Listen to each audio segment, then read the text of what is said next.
Cancer is going to strike 1 in 2 men and 1 in 3 women. So we are not exactly winning the war on this disease. Tremendous advances have been made in understanding the biology of cancer, but treatment options have not kept pace with the biologic understanding. One of the reasons is that our system for developing drugs for cancer is essentially broke. We can and should do better. I'm here on this stage today really because of a mouse. Earlier this year, I pointed out that one of the reasons we are not developing novel therapies for cancers fast enough is that we have been relying way too much on animal models. I've been getting hate mail since then. But the fact of the matter is that we cured acute myeloid leukemia in mice back in 1977. And in humans, today we are using the same drugs with absolutely dreadful results. We have to stop studying mice because it's essentially pointless, and we have to start studying freshly obtained human cells. In the next few minutes, I'd like to just explain to you the complexity of doing that. We decided to study a disease called myelodysplastic syndromes, or MDS, because it is a pre-leukemic condition. It is a cancer by itself, it can kill by itself, but it can kill faster if it develops into acute myeloid leukemia, which a third of the patients develop. We felt that if we could catalog the genetic and molecular lesions that occur as this cell traverses the distance from pre-leukemia to leukemia, it could serve as a model system to understand how malignancy develops also. So in other words, studying MDS would allow us to understand the malignant process that happens in pancreatic cancer or lymphomas or leukemias. This is what happens. It starts in the bone marrow, which contains certain stem cells. These stem cells divide and make colonies of themselves, and then they can also, in addition to dividing, mature and become red cells, white cells, platelets, and these then enter the blood. So every single day, your bone marrow makes 1 trillion cells that enter the blood. Now, what happens in MDS is that there are the stem cells. One of these becomes abnormal, this red cell, for whatever reason. And first abnormality it has is that by the time a normal stem cell divides into 2, this one will divide into 50. And so very soon its daughters fill up the whole bone marrow, and now it's still able to undergo maturation. So they divide, they mature. The only problem is that just around the last step of maturation, they can die prematurely before they enter the blood.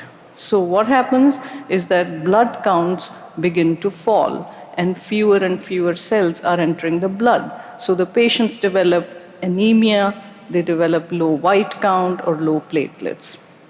Another thing that can happen now in this process is that one of these cells also does not mature. It remains immature or as a blast. So what happens with that is these blasts, if they accumulate in the bone marrow and reach up to 20%, that becomes acute myeloid leukemia. And this is, of course, a disease that is universally fatal and kills very rapidly. So now let's say that we develop a drug which is a perfect cure for this acute myeloid leukemia in the patient. With few exceptions, what we are finding is that even when we have the most effective targeted therapies and they produce a complete response, the response only lasts a certain amount of time. And I'd like to now explain why that happens also. So here's the bone marrow again. Here are the stem cells. One of them becomes an MDS stem cell and expands its clone. It also gives birth to a few daughter cells, which are subclones that have slightly different passenger mutations than the original parent clone. So now we come in with treatment. And let's say that our treatment was very effective, and all these cells that were malignant disappeared from the bone marrow. The problem is that this response, which the patient now enters as a result of this effective treatment, will only last as long as it takes the next clone of cells to rear its ugly head and expand and dominate the marrow.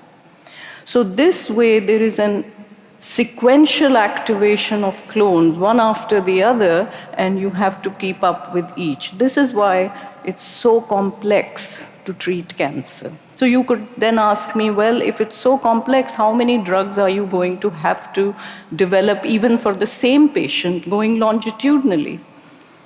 Our contention is that a lot of the drugs are already there. We just need to know what pathway we have to block. So for example, in this particular patient, there were 4 mutations we identified in the genes. And using very complex computational analysis and systems biology approach, we were able to identify 2 pathways, one of which could be blocked by metformin, which is a drug used in diabetes, and another, Celebrex, which is an anti-inflammatory drug. So once we knew which pathway to block, even commonly existing drugs could be effective. Another daunting problem that we face is that it's not just the cancer cell. It doesn't exist in isolation.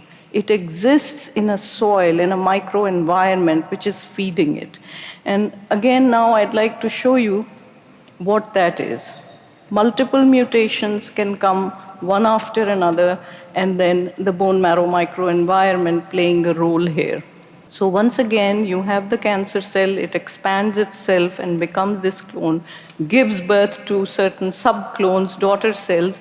Now, each of these are producing growth factors and cytokines which are affecting the microenvironment, which keeps changing with time as well. So how are we going to study this bone marrow microenvironment, which changes with each subsequent new clone of cells? The next slide may not be ideal for those who are faint of heart, but this is how we do a bone marrow. And when we actually put in our syringe and pull out the bone marrow, the liquid that you are getting only has the seed in it. The soil or the microenvironment cells are contained in this bottom picture, which is the bone marrow biopsy.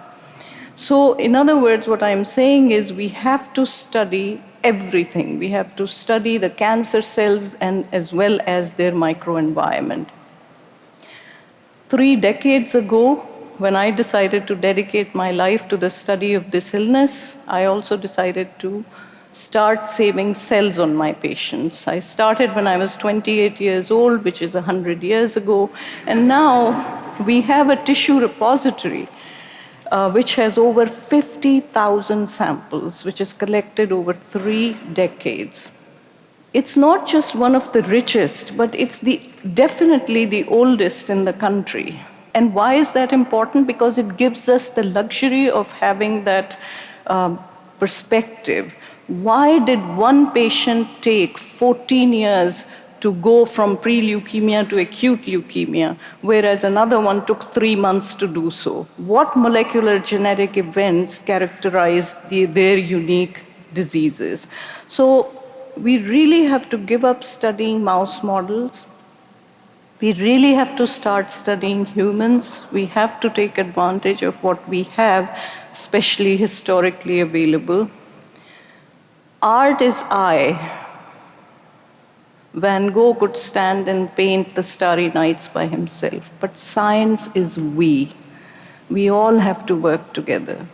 patients, oncologists, basic researchers, computational scientists, institutions, academia, funding agencies, philanthropies, we all must band together to work. And where is the will? Everyone thinks that so much money is being spent on cancer research. That is not exactly true. So just take a look at this. This is how we spend money. $4 billion are spent on cancer research. $358 billion are spent on shoes alone. That's got to change. We really need to invest money in research. There's probably no one in this room whose life has not been touched in one way or another by cancer.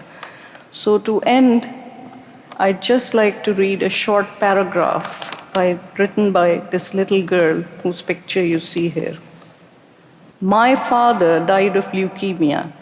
Now it is 10 years since death parted us. I recall that last morning as he lay dying. At 7 a.m., Mom came into my room and said that Dad wanted to see me.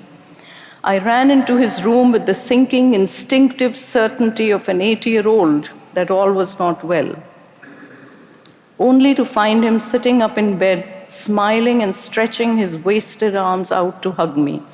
We spent the next several hours with me alternately reading to him, jumping on his bed, running away with his walker, having a serious discussion with him about Madagascar frogs, and every few minutes taking his tenchipper with the thermometer I loved to play with. Each time he would oblige me by smiling sweetly. Finally, a family friend came and took me out to the park.